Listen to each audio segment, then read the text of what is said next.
Back 4 Blood was seen as the successor to the famed franchise of Left 4 Dead 1 and Left 4 Dead 2. Made by Turtle Rock Studio, the same people that helped to create Left 4 Dead. So you'd expect it to be a pretty good game, right? You know, we've already had Left 4 Dead 1 and 2, critically acclaimed games that everyone loves. So you'd think that when they come back and do their own spin on it, it would be good. Unfortunately, I'm here today to tell you that Back 4 Blood is a pretty awful game that becomes very unfun, repetitive, grindy and boring within the first 6 hours. Now, I never played Left 4 Dead 1 or Left 4 Dead 2. I've never had the courtesy to play those games. I was very late to the Xbox 360 era, and about a year or two afterwards the Xbox One came out, so I just never went back and played them. They are backwards compatible, but you have to find a physical copy, and I just haven't bothered to. So when Back 4 Blood was announced and released, and I got to play a little bit of it at a friend's house, you know, I was like, okay, when I go home, I think I'll get this, you know. It'd be nice to experience the Left 4 Dead kind of experience in a new light. So you'll know this video isn't me being some hardcore Left 4 Dead fan that can't let go of nostalgia, that hates new games that try to do what Left 4 Dead did, because I've never played a Left 4 Dead game ever. So it's got nothing to do with nostalgia and stuff in this video where I tell you this is not a good game. But without further ado, we'll jump into the points that I have to make.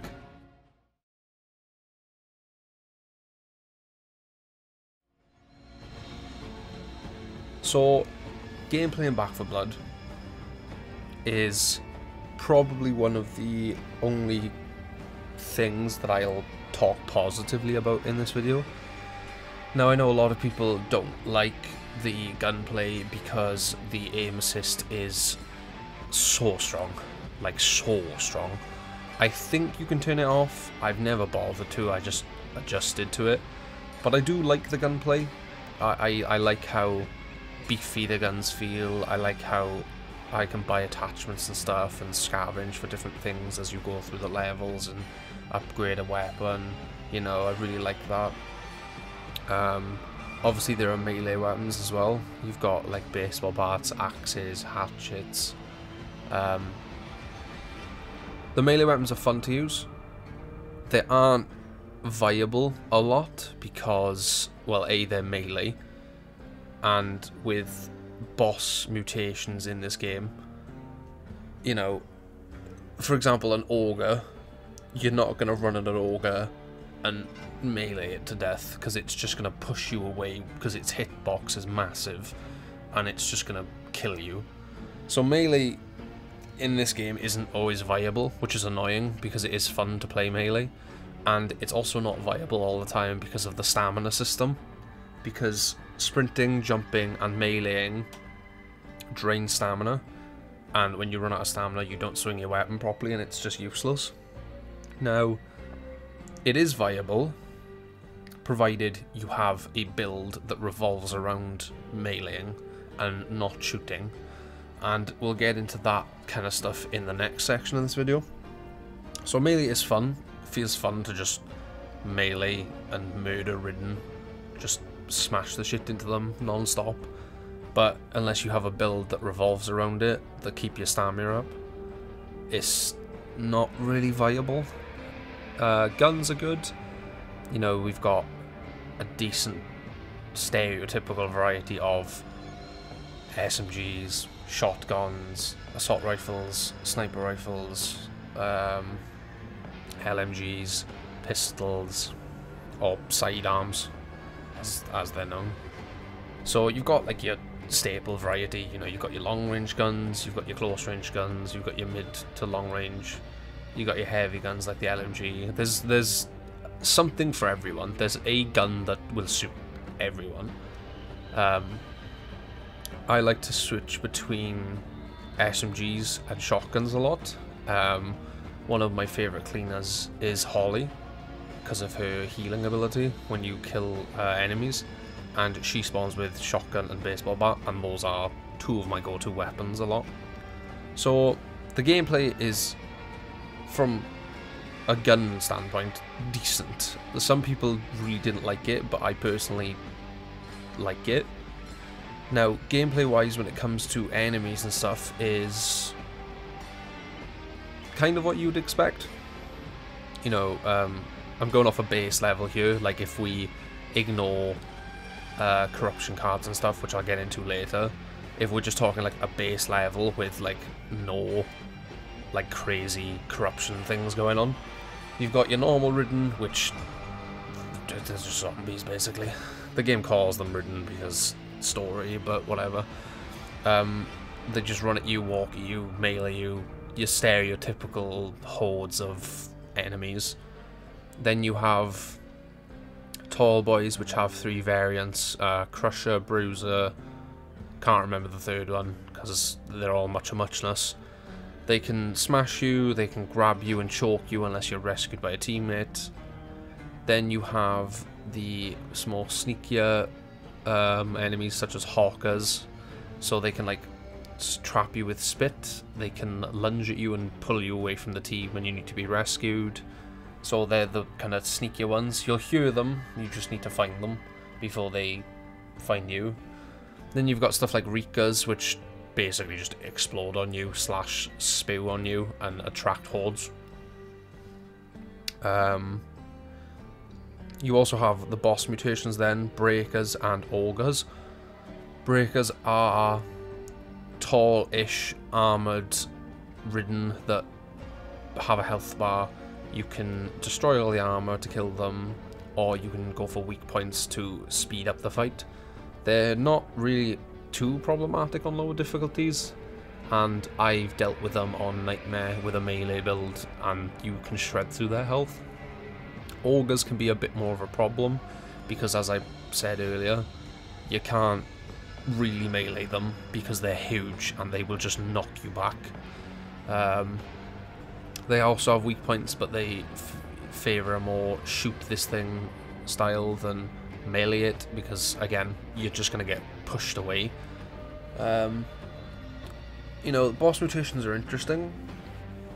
It's a nice change to just normal zombies, but at the same time, the game kind of like advertises itself as like, oh, there's loads of like boss mutations. There's 2, Augurs and Breakers. Do they change sometimes? Yes. They'll get extra armor, you know, or they'll be ferocious, which means they deal extra damage. But advertising it as if there are multiple loads of boss mutations that you could discover when there's only 2, and I'm not counting the final missions boss either, that does not count. So there's 2. It's just, don't say that there's loads of boss mutations in your game when there's 2.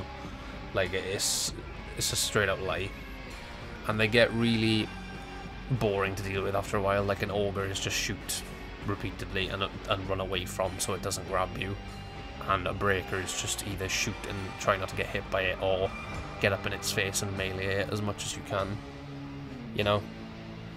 So the gameplay's not terrible, but the variety comes from the corruption cards, but I would say that's not always in a good way, and I'll explain what I mean in this next section, which is the card system.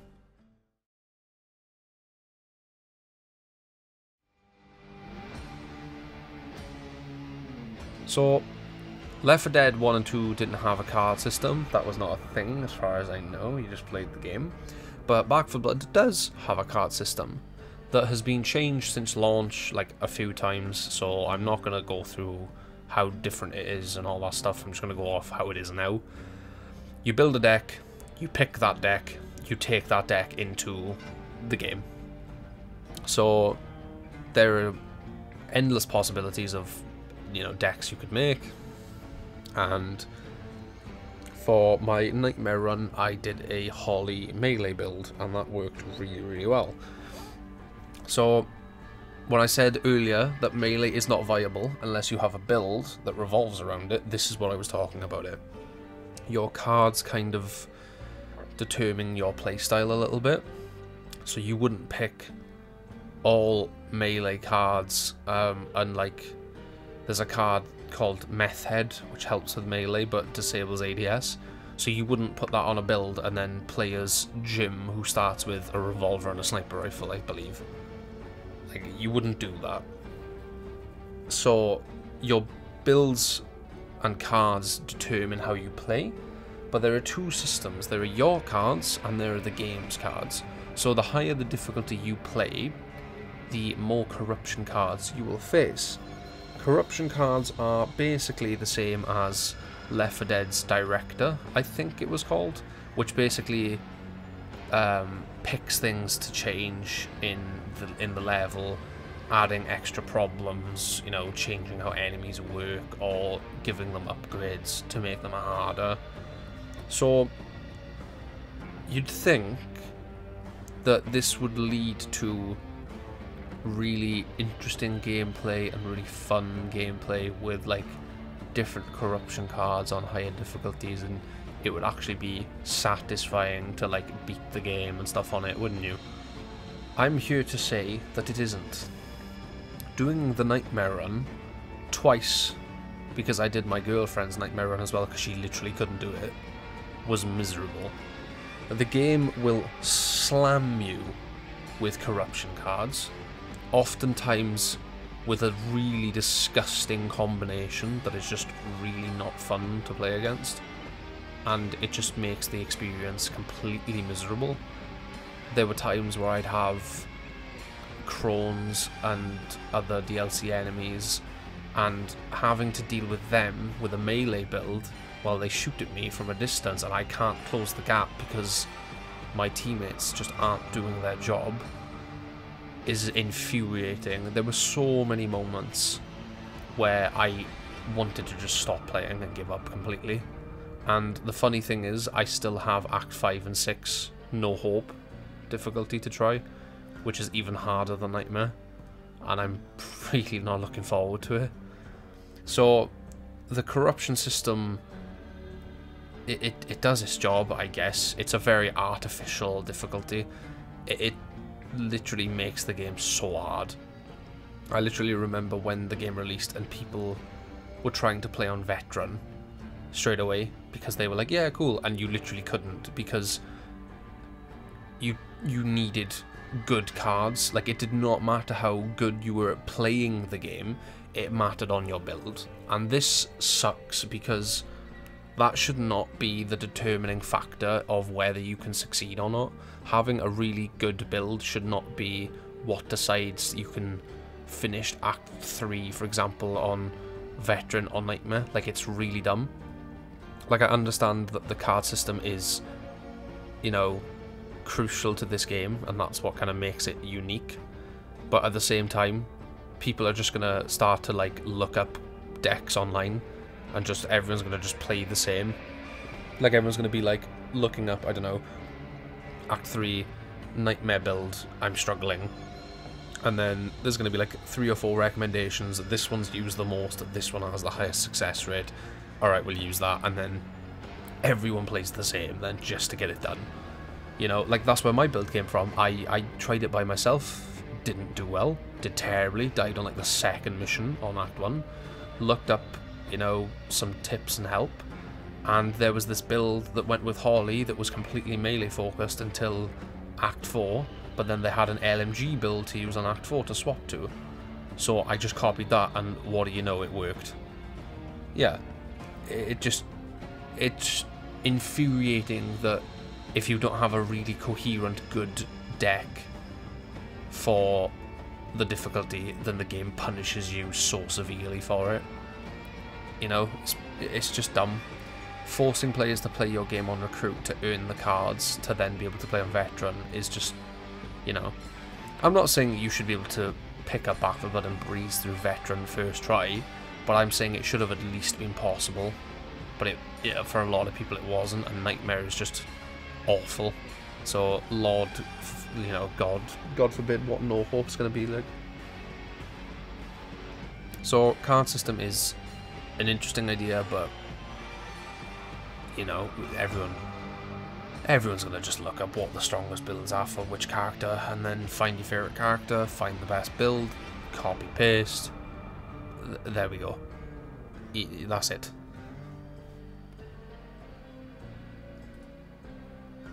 Now, when it comes to unlockables in this game, there are two types.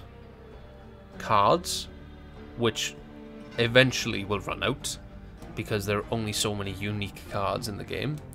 There are also burn cards, which are like one-use powerful cards that can give you the edge if you're struggling. And then there are customization items, and that is literally it. So if you were to pick up Back 4 Blood and not care about achievements, but still like to go for unlockables, the only thing you'd have to care about are skins. There are character skins, there are weapon skins. Are they good? Some of them are okay. Like, you know, I do like some of them, but you very quickly realise that there's nothing interesting to unlock by grinding the game out. Like, it's just kind of pointless. Customization's good. There are set outfits for each character. There are also items that you can switch between, so you can customize them as and how you want. You unlock like 90% of the customization items through supply points, and these are spent on the supply lines menu. They're just randomly generated for the most part until you get towards the end and you start getting the most expensive items, and then once you have all the base game stuff, it's going to start just giving you like timed ones that will eventually disappear, that you can either buy or just wait for new stuff to appear. But you will eventually, in theory, have everything and only then be able to unlock burn cards, because there will be no new cards or no new customization items, because obviously this game is already not getting supported. So customization, meh. Swarm is a mode that I don't think was necessary in this game, and I feel like the only reason that Turtle Rock put Swarm in this game was because Left 4 Dead had a PvP mode, so they were like, we need to have one in Back 4 Blood because it's the same game. Swarm's mid at best. I played two games, because there was an achievement to win a game of Swarm. I played 2 games, got my victory, never looked back. It's really boring to play as the cleaners, because there are really scummy tactics that the people playing the Ridden can use, where they just drag you out of the area because the area closes in.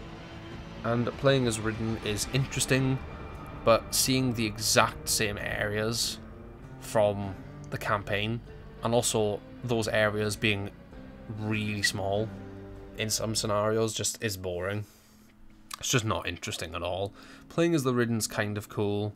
Am I gonna play a bunch of Swarm to unlock the 3 DLC Riddens, like the Urchin and the unique Tall Boy and the unique Rika? No. No, I'm not. Because this mode is already died, basically. So it's just it was a waste of time, unnecessary in my opinion.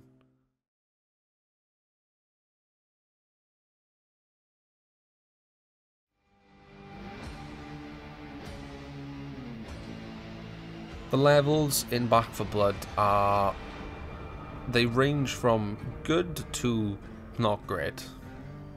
You know, there are your stereotypical get through mission, get to safe room, get through mission, get to safe room stuff like Left 4 Dead.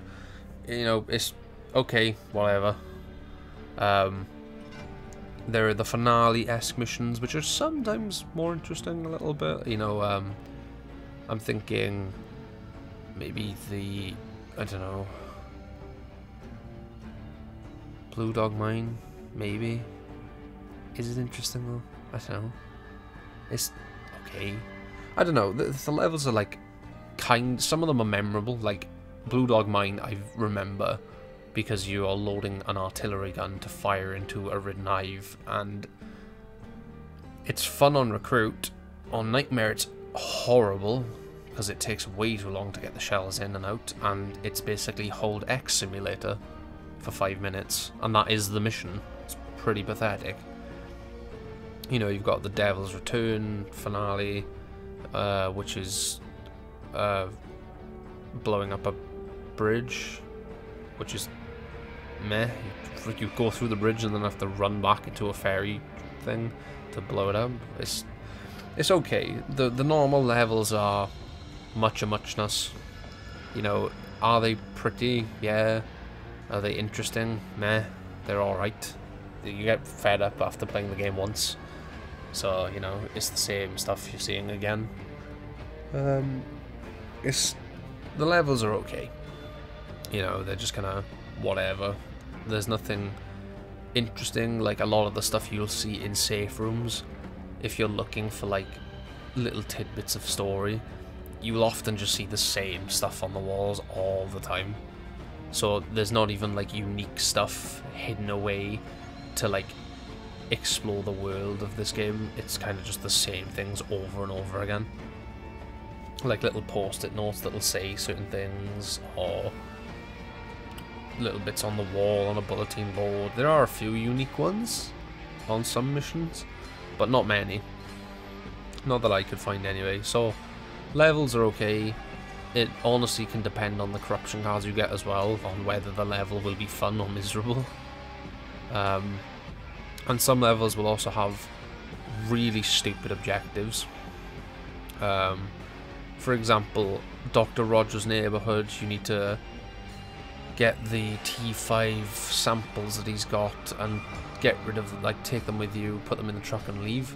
So instead of loading the truck first and then firing them to demonstrate and then leaving, what happens instead, because this is a video game, he fires them first, pisses off the Ridden, and then you have to collect them while getting attacked by an infinite horde. Like, there will be bits in levels like that that just make you sit back and go, this makes no sense. Like, who would have done this? I would say the most interesting level for me was, like, scenery wise and like how it looked, would have been the Act 3 final mission. I believe it was called the body dump, where they have dumped all the bodies from this infection and there is just Ridden absolutely everywhere, and there's all the tentacles and stuff. It was really grim, but it was an interesting level design. Like, there were just heaps of people and stuff, and it was far more unique than just walking through countryside or walking through town. The other thing this game kind of annoyed me with is a lot of the time you'd be playing through the exact same areas you'd already been in, especially in Act 1 and 2. You would just be going a different way, like a different pathway would be open, but it was the same start of the level. Now, they did that for story reasons, but I still think it's lazy, so...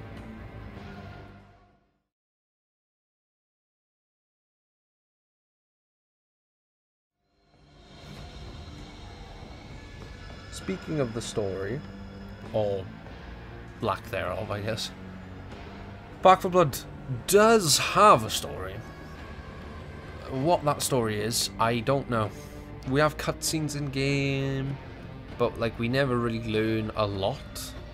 You know, from what I can gather, it's something like there was the collapse where the Ridden rocked up, and then they kind of disappeared for a little bit, or their numbers dwindled, and then they kind of rocked up again in greater force, and it was like the collapse all over again. And you basically, for the first 2 acts, are just trying to organise and save people, and then Act 3 and 4 is you basically taking the fight to them and being like, haha, we have a chemical weapon, get fucked. You know, are the characters interesting? Some of the dialogue and the banter between them can be semi-interesting, slash sad. Like, it really paints like what they've lost, but 90% of the time you just get really stupid, dumb dialogue that is just trying way too hard to be funny and is cringeworthy. Like, the end of the game, you just finished off this big boss monster, and then someone's like, haha, I want breakfast, haha, hee hee. It's like, why is this funny? And that's what the game ends on. It's just like, it's not funny. The story in this game is atrocious. Like, it might as well not have had one. You might as well have just not had cutscenes, but here we are.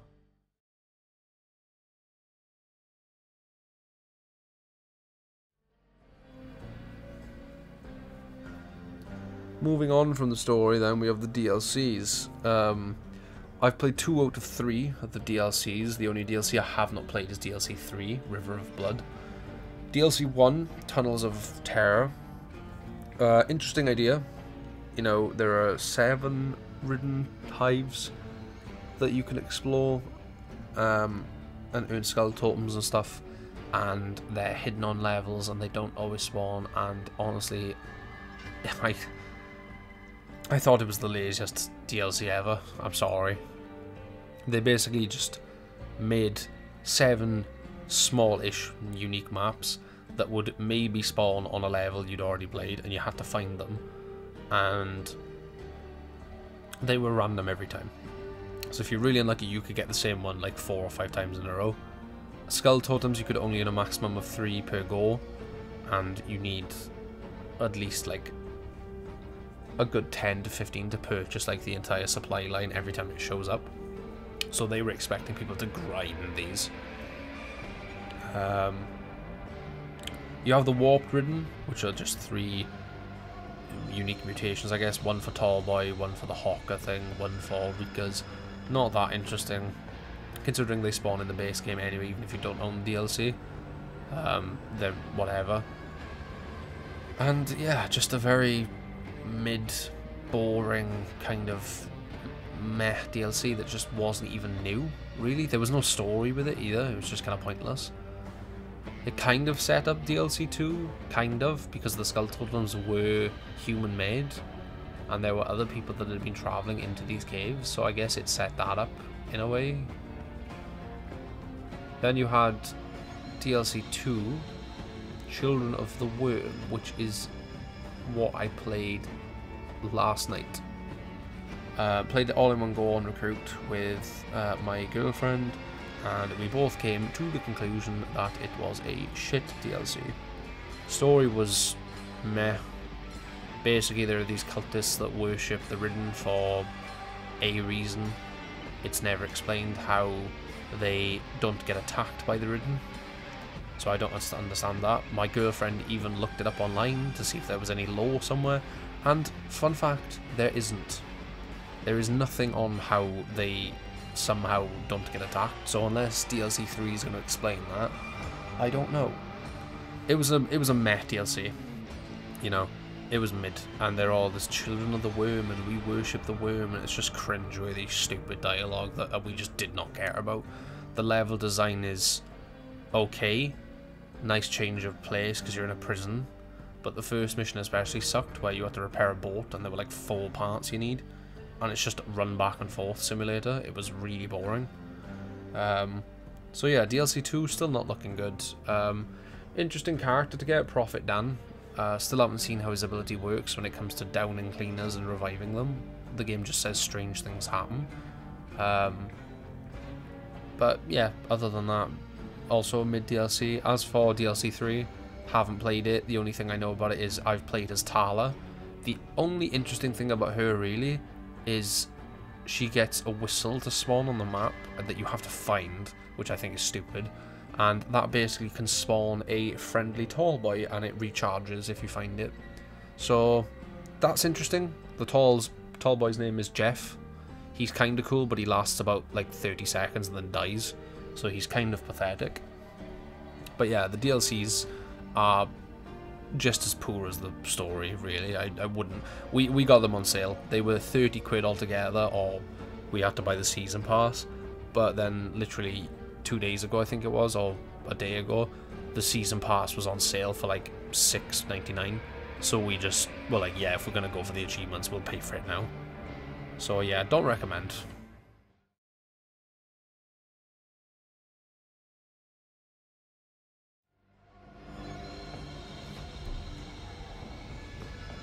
The achievements for Back 4 Blood are largely uninspired. You know, you've got your difficulty achievements, Recruit Veteran Nightmare, Recruit Veteran Nightmare. You've got a secret in every act, I believe, or every like chunk of an act, which is a 5-minute look it up online. There it is. Cool. You get nothing in game for finding them. You just get the achievements. You get nothing in game, so again, pointless. Win a game of Swarm. You can boost it with a friend. Just do a private game. You can just boost it easily. So that's like 5 minutes of your time. Yeah, some of the DLC achievements are semi-interesting, like kill a slasher with claws, kill a sniper with a sniper rifle, kill a crone with a bow. Kind of interesting, but not that interesting. And then the most awful ones are, you know, Act 1, 2, 3 and 4 are Nightmare, Act 5 and 6 are No Hope. Nightmare was hard enough, so I'm really dreading going back and doing No Hope difficulty. I really don't want to, but I'm going to because I want the achievements and I want to 100% this game. But for the most part, the achievements in this game are just really uninspired, lazy. They just slapped a secret in a couple of the maps that you can find, you know, and then it was mostly difficulty stuff. Other than that, a lot of the achievements are just easy. You know, the only bad ones are, as I said, the difficulty ones. So most players will probably get a good 50% of this game done, especially considering the secrets aren't that hard if you could just look them up online if you really care that much. It's just going to be the difficulty ones that probably hold people back from 100%ing this, because I can see a lot of people just not wanting to play on Nightmare or harder, because it's just not fun. It's just too hard. Like, it's just miserable.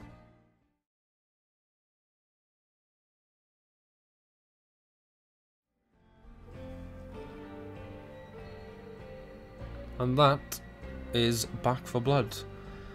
As I said at the start of the video, I still am of the opinion that this is a pretty bad game. I went into it when I first started playing and enjoyed like my first couple of hours, and then you hit the 6 or 7 hour mark and start to just get bored of the repetitiveness of it. Now, I play repetitive games all the time, so it's got nothing to do with me not liking grindy games. Back 4 Blood just doesn't feel worth the time or the effort.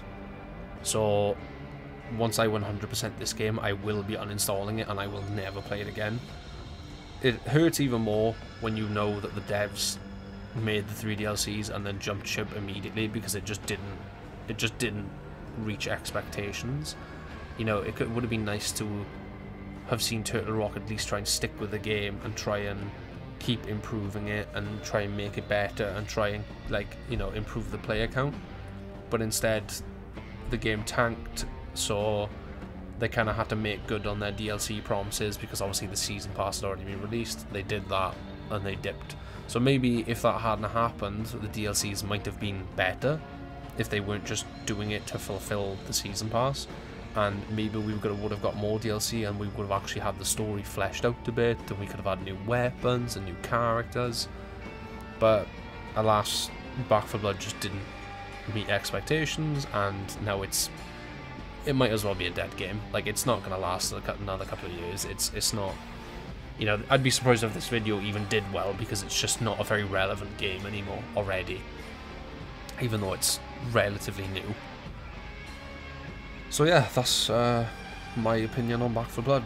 I don't recommend this game. If you don't own it, don't buy it. If your friends play it and they're trying to get you to play with them, I would say don't let them press you into getting it. It's boring after a while. The achievements are not awful, but the difficulty ones suck. So yeah, honestly, I just don't recommend this game. It's pretty bad. You know, let me know in the comments below if you agree with me or if you disagree with me. And if you do disagree with me, I'd love to hear, like, why. I'd love to hear, like, the different opinions and see, like, why people like this game so much. And also, if you've played Left 4 Dead 1 or 2, I'd love to hear your opinions on what Turtle Rock maybe could have done differently to make this game more successful. But that's everything from me, guys. I'm going to dip because I need to edit this video and I have stuff to do. Hope you guys enjoyed this video. I know I enjoyed making it. Yeah, stay safe. Love you guys. And I'll see you all in the next one. Boop.